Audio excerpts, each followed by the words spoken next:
Welcome back to New England Living. I'm Rachel Holt.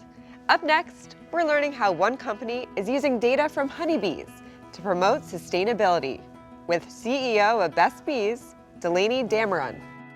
Best Bees is a Boston-based company, and today we're seeing what you do up close and personal. First off, what is the mission of Best Bees? Best Bees is working to support pollinator health at large. So we leverage honeybees as an indicator species to understand what's happening with pollinators across the U.S. We're at a residential property here in Newton, seeing one of your colonies. How does it all work? So our clients are both residential clients to commercial real estate, high rises. All of our clients have a similar mission in mind, which is that they want to bring pollinators on site to support their local biodiversity. So our beekeepers come to the properties, they actually install the hives, and then we come to the hives about every 4 to 6 weeks, manage the hives, and collect data on the hives. And that data is informing pollinator health at large. What kind of data are you collecting?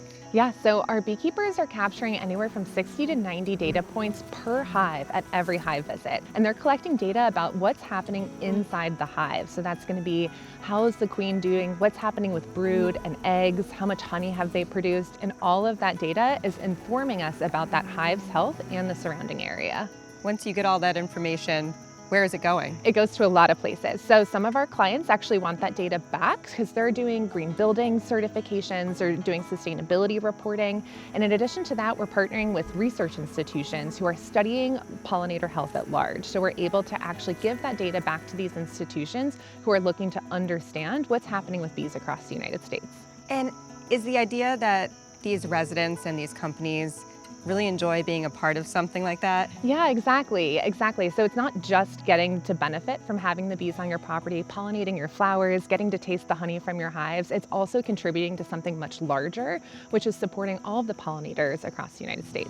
Once you get all that data, what are some things that you're able to learn? So honeybees generally have been struggling. They've been struggling for a long time, and that's ultimately why we're a company in the first place. We're trying to understand the factors that are impacting their health, both the factors that support them in a positive way, as well as what factors support them in a negative way. But what we've learned at large is there's some major variables that impact bees' health. It's going to be pests and mites. It's also going to be pesticides and chemical use, and then it's going to be larger climate variables, so how weather is actually impacting their health. What is your impact here in the state? How many people are coming to you and wanting your service? So residential properties like the property we're at today, we have over 600 hives across Massachusetts, and that's like a 60 to 90 mile radius outside of the city center. So it's residential clients who really want to have hives on their property that they get to engage with, they get to watch the bees coming in and out of the hive, and then of course they get the honey from the hive, which is really cool. That's a big perk right there, and they don't have to do the work, right, to get the honey? Exactly, we call it, they don't do the sticky work. Yes, the hard part. Yeah. What is the process involved of maintaining one of these hives? Yeah, so hives actually require a lot of care. A lot of people don't know that. It's not a set it and forget it. And we have beekeeping experts within each of our regions throughout the U.S. to care for these colonies in the best way. So our beekeepers are on site visiting the colonies every 4 to 6 weeks. They're opening up the colonies and they're checking on every single frame of those bees. So they're making sure that everything happening in the hive is supporting the hive's health. And there is the opportunity to customize them, which is really fun, and you can get an artist involved. Exactly. So we do hive customization for our clients to actually create a design that aesthetically works with their house or their larger property, which is really amazing. It creates kind of a seamless, interwoven feeling of nature within the hive to the larger property. What are some of the benefits of having a beehive other than the fact that it is aesthetically pleasing? Yeah, exactly. So bees are pollinators, so they're contributing to your garden, to all of your neighbors' garden. They can pollinate anywhere from 3 to 5 miles. In addition to that, we're able to support that research and understanding pollinator health. How are you working throughout the country as a whole? So we're in 24 cities across the United States, and in each city we're installing and managing hives just like you see here today and collecting data points from those hives. So what we're able to do is see hives in different climates in different regions in the US and understand what variables are impacting their health. Do we have an idea of how many hives there are across the country? Just shy of about 2,000 hives that we manage across the United States. That's a lot, and it's not only residential properties, it's companies too. So who's coming to you and wanting the service? Exactly. So residential clients like the property we're at today love having hives on their property for the benefit of having the bees, the honey, contributing to research. In addition to that, we see folks like boutique hotels, commercial real estate properties, corporate campuses, educational campuses, all working to contribute to pollinator health. Now that we've heard all about it, this is something that I'm really wanting to see up close and personal. Yeah, let's suit up. I'd love to take you over to the hive, crack it open, and introduce you to some of these bees. Oh, okay, hopefully they're nice bees. Very nice bees. Let's do it.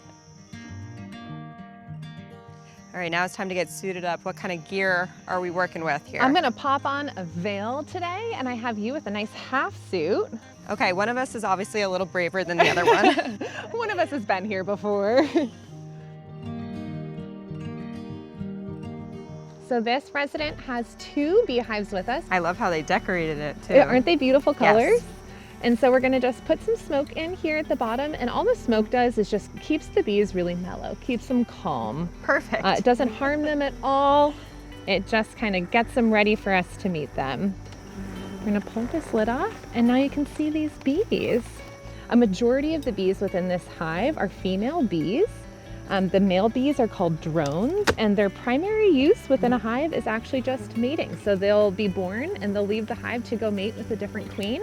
And if they try and come back, most of the girls won't let them back in. Okay. They've got one job. How many bees are in each colony? Yeah, so we're looking at a hive right now that probably has about 30 to 40,000 bees. Oh my goodness. They're beautiful, docile creatures, and they're all just caring for each other and caring for the hive. All right, and we're just gonna pull one frame here so that you can meet some of the girls within this hive. And there they are. So cool. What do you love the most about what you're doing? So much. I mean, ultimately getting to connect with nature at this level has been so rewarding. Getting to witness bees and see how they function, how they contribute to nature has just been incredible. I personally don't feel like I grew up with this level of connection to pollinators and things like that. And I do feel like it's really evolved my understanding of my surrounding area and what it means to try and contribute it in a positive way to local biodiversity.